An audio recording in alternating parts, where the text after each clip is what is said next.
wabil akhos yang hadir pada kesempatan kali ini, Al-Mukarram wal Muhtaram Ustadz Reza Saputra Al-Hafidh, wabil akhos Al-Mukarram wal Muhtaram Ustadz Aid Saifullah beserta pengurus Masjid Mardotillah yang hadir pada kesempatan kali ini, pengurus Masjid Al-Ansor yang hadir pada kesempatan kali ini, dan seluruh jamaah takziah yang insya Allah dimuliakan oleh Allah Subhanahu wa Ta'ala. Bapak Ibu rahimakumullah, Rasulullah Shallallahu Alaihi Wasallam dalam salah satu riwayatnya mengatakan, man azza sakla kusia burdan fil jannah. Barang siapa tetangganya mati, barang siapa tetangganya meninggal, barang siapa kawannya dipanggil oleh Allah Subhanahu wa Ta'ala, kemudian dia itu datang untuk bertakziah, kusia burdan fil jannah, janji Allah melalui kekasihnya akan memberikan kepada orang yang bertakziah tersebut pakaian kemuliaan kelak di surga. Amin Allahumma amin Allahumma amin ya rabbal alamin. Betapa mulianya orang yang mau datang bertakziah ketika saudaranya meninggal. Betapa mulianya orang yang mau bertakziah ketika kawan tetangganya meninggal. Allah muliakan, bahkan kelak di surga sudah Allah siapkan pakaian kemuliaan untuk orang-orang yang bertakziah tersebut. Lalu apa makna takziah? Kenapa begitu penting orang dimuliakan datang bertakziah? Karena takziah tujuan utamanya adalah tasabbur. Apa itu tasabbur, Pak? Tasabbur adalah menambah kesabaran ahli musibah yang diuji dengan ujian yang paling berat, namanya ujian sabar. Jadi tujuan kita datang malam hari ini di peringatan 40 hari meninggalnya almarhum Haji Surdin ini, hakikatnya tujuannya adalah tasabbur, karena datangnya kita untuk menghibur agar yang ditinggalkan ini lebih besar hatinya, lebih sabar, lebih senang dengan hadirnya kita pada malam hari ini. Selain li ziyadati doa, selain untuk menambah doa untuk almarhum almarhumah yang sudah termaktub ala tilkal kirtos. Bapak Ibu rahimakumullah, maka ada ujian yang paling berat yang Allah berikan kepada hambanya. Tidak ada ujian yang lebih berat daripada ujian ini. Nama ujian ini adalah ujian sabar. Ujian sabar itu ujian paling berat, Pak. Bahkan sampai dikatakan as-sabru kasibri murun fi madaqatihi. Ujian sabar itu pahit, bahkan jauh lebih pahit daripada getah pohon. Bapak-bapak, ibu-ibu pernah makan makanan yang paling pahit itu makanan apa, Pak? Brotowali, jamu itu. Katanya brotowali itu pahit, tapi pahitnya brotowali masih mampu kita minum, masih mampu kita konsumsi, bahkan menjadi obat. Daun pepaya yang katanya pahit mampu masih kita konsumsi, masih mampu kita makan. Tapi gak ada satupun manusia yang mampu menelan getah pohon, karena getah pohon saking pahitnya akan menjadi racun di dalam tubuh kita. Dan ujian sabar, Pak, Bu, ujian sabar jauh lebih pahit daripada getah pohon yang gak mampu kita konsumsi, yang akan jadi racun di tubuh kita. Ujian sabar jauh lebih pahit daripada getah tersebut. Itu bayangkan betapa beratnya ujian sabar yang Allah berikan kepada hamba-hambanya. Makanya mohon maaf nyun sewu, Pak, Sayyidina Umar bin Khattab. Bapak-bapak kenal dengan Sayyidina Umar? Kenal, Pak? Kenalan di mana? Ya tahu, Pak, cerita tari. Sayyidina Umar ini salah satu sahabat yang paling dekat dengan Nabi. Sayyidina Umar ini salah satu santri yang paling solid, santri yang paling dekat dengan gurunya, yaitu baginda Rasul. Setiap hari ngajinya dengan baginda Rasul, belajarnya dengan baginda Rasul langsung, teori sabar dengan baginda Rasul langsung, ilmu sabar langsung belajar dengan baginda Rasul. Tapi ketika Sayyidina Umar bin Khattab ini diuji dengan rasa sabar, Sayyidina Umar bin Khattab ini diuji dengan ujian sabar, Sayyidina Umar ini lupa dengan teori sabar. Sekelas Sayyidina Umar, Pak, sahabat Nabi yang termasuk sahabat paling dekat dengan Nabi, ketika diuji dengan ujian sabar saja lupa dengan teori sabar, lupa dengan ilmu sabar. Kapan Sayyidina Umar lupa dengan ilmu sabar? Ketika diuji dengan ujian paling besar, paling dahsyat, yaitu wafatnya baginda Rasulullah Muhammad sallallahu alaihi wasallam. Maka ketika Sayyidina Muhammad sallallahu alaihi wasallam diwafatkan oleh Allah di Madinah, itu Sayyidina Umar bin Khattab menghunuskan pedang di hadapan ribuan orang di Madinah. Dia mengatakan, kalau di sini ada yang mengatakan Muhammad mati, Muhammad wafat, Muhammad sudah meninggal, akan aku tebas lehernya. Saking tidak bisa dia menahan sabar, lupa dengan teori sabar, lupa dengan ilmu sabar, sampai dia mengatakan, kalau di sini ada yang mengatakan Muhammad meninggal, Muhammad wafat, akan aku bunuh, akan aku tebas lehernya. Betapa beratnya ujian sabar, Pak, sampai Sayyidina Umar bin Khattab saja lupa dengan ilmu sabar. Itu sahabat Nabi. Kita ini cuma sahabat tetangga sendiri, Pak. Wajar jika ketika diuji dengan ujian sabar, kadang kita lupa dengan ilmu sabar, kadang kita tidak bisa sabar, bahkan kadang menyalahkan keadaan.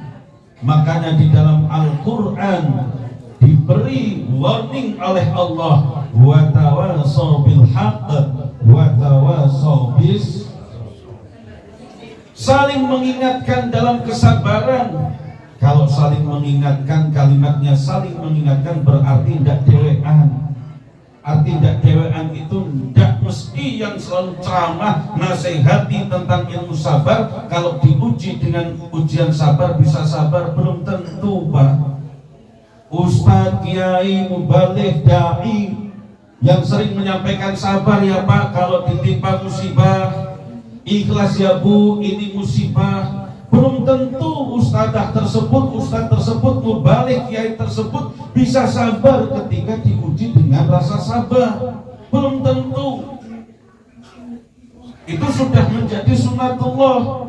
Makanya Allah mengatakan wa tawassaw bis sabr, saling mengingatkan dalam kesabaran. Kadang butuh orang lain mengingatkan, Pak, sabar, ini ujian. Semua kehendak Allah. Yang terjadi di dunia ini itu kehendak Allah. La haula wala quwata illa billahil aliyyil azim. La tataharraku daratun illa biiznillah. Tidak ada satupun di dunia ini yang bergerak walaupun sekecil biji darah pun, kecuali itu kehendak Allah Subhanahu wa ta'ala. Maka butuh nasihat orang lain. Ada yang meninggal, tetangganya meninggal, datang ke sini takziah untuk memberikan rasa sabar yang lebih. Hakul yakin, Pak, kita mempunyai keyakinan bahwasanya ketika orang itu ditimpa musibah, ditinggal oleh orang yang sangat dicintai, kemudian tetangganya ada, kawan-kawannya datang, keluarganya datang, itu betul-betul sangat menghibur di saat ujian yang paling berat itu diberikan oleh Allah Subhanahu wa Ta'ala. Bapak Ibu rahimakumullah, dulu ketika Rasulullah SAW sedang bermajlis seperti ini, itu tiba-tiba lewat di hadapan majlisnya Rasulullah orang-orang mengantar jenazah. Kemudian Rasulullah mengatakan mustarih wa mustarahu minhu. Itu yang meninggal, orang meninggal itu wahai para sahabatku terbagi menjadi dua. Yang pertama mustarih, yang kedua mustarahu minhu.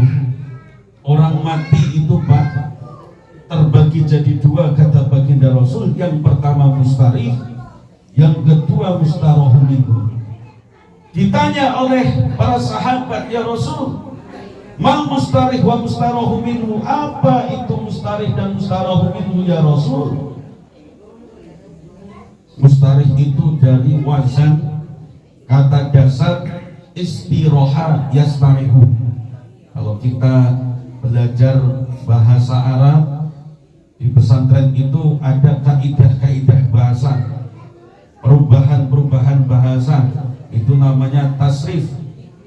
Jadi mustarih itu dari kata dasar istiroha yastarihu, diserap ke bahasa Indonesia menjadi istirahat.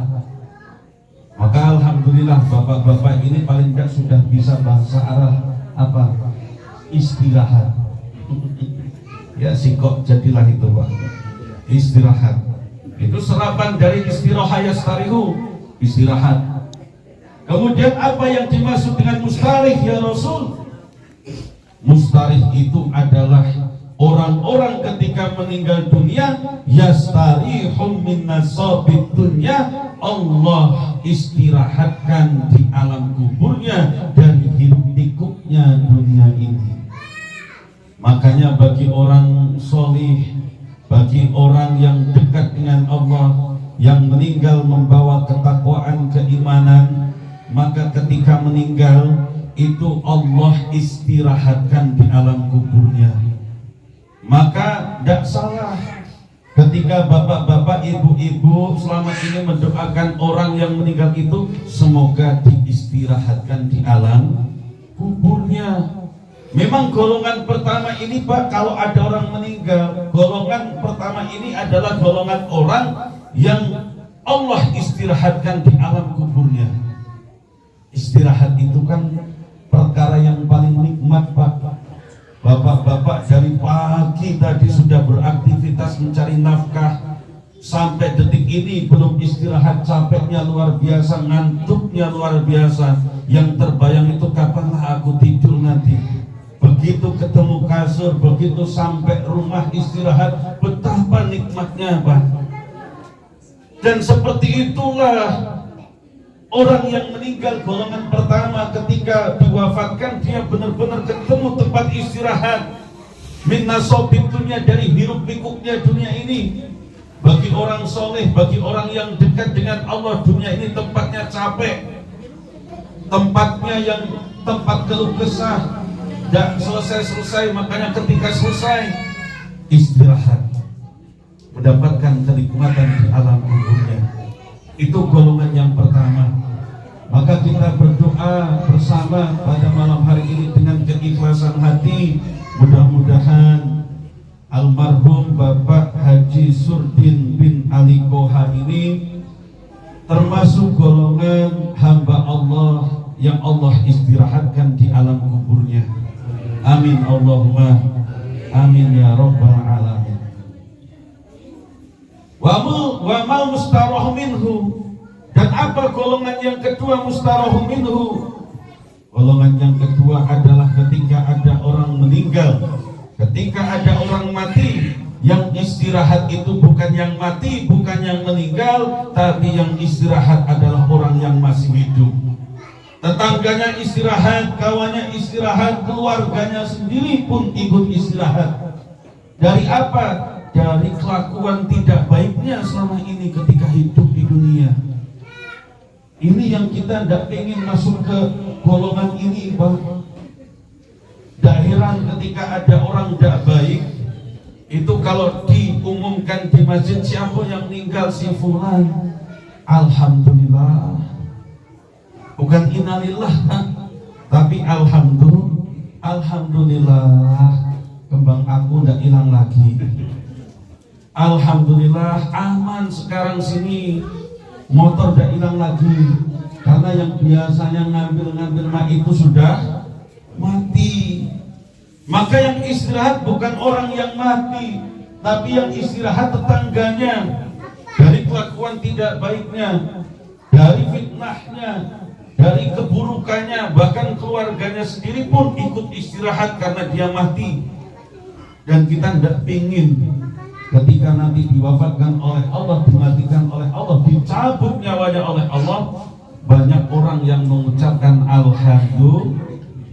Berarti kelakuan kita selama bertetangga, selama bermuasyarah, selama bergaul dengan orang lain, keburukan yang kita tebarkan. Makanya ketika kita mati, banyak orang mengatakan alhamdulillah mati juga yang itu. Na'udzubillahi min dzalik. Bapak-bapak, ibu-ibu rahimakumullah. Yang terakhir, saya mengutip pendapat Imam Ibnul Qayyim di dalam kitab Ar-Ruh. Jadi Imam Ibnul Qayyim itu muridnya Imam Taimiyah.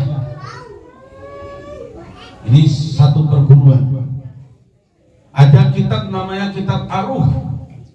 Di dalam kitab Ar-Ruh karangan Imam Ibnul Qayyim, Imam Ibnul Qayyim mengatakan innal mayyit yantafi'u bi qira'atil Qur'an. Sesungguhnya orang yang sudah mati sekarang berada di alam kuburnya itu sedang menunggu bacaan Al-Quran dari keluarganya, dari tetangganya, dari kawan-kawannya. Yang ditunggu yang pertama adalah bacaan Al-Quran yang dihadiahkan untuk dia yang saat ini di alam kubur. Maka tidak salah ketika kita bertaksiah yang dibaca ini ya Al-Quran, yang dibaca ini ya Fatihah. Fatihah itu umul Quran, induknya Al-Quran. Yang dibaca itu Yasin, Yasin itu hatinya Al-Quran. Min ba'dil Quran, sebagian dari Al-Quran itu. Dan kalimat-kalimat thayyibah, ada tahlil, tahmid, tasbih dan lain sebagainya. Itulah yang pertama kali sedang ditunggu. Manalah ini anak aku membacakan Al-Quran untuk aku, manalah ini istri aku bacakan Al-Quran untuk aku, manalah ini keluarga aku bacakan Al-Quran untuk aku. Ini kata Imam Ibnul Qayyim yang pertama ditunggu. Innal mayyit yantafi'u bi qira'atil Al-Quran kama yantafi'u bi ibadatil maliyah. Kemudian mayit yang saat ini berada di alam kubur, keluarga kita yang sudah mendahulu kita, mbah-mbah kita, kakek-kakek buyut kita, orang tua kita, saudara-saudara kita, kama yantafi'u bi ibadatil maliyah, juga sedang menunggu sedekah makanan yang kita hadiahkan pahalanya untuk mereka semua yang saat ini berada di alam kubur. Maka kita ini sedekah makan ketika takziah, ada takziah, sedekah minum walau bisyur batil ma, walaupun dengan segelas air minum putih, Pak. Itu yang ditunggu, bukan sekedar menjadi tradisi. Kalau ngumpul takziah 3 hari, 7 hari, 40 hari, 100 hari dan haul itu makan-makan, ada maknanya, memang ada ajaran. Sedekahkan, niatkan sedekah makanan tersebut untuk siapa? Untuk keluarga kita yang sudah meninggal dunia. Itu yang ditunggu.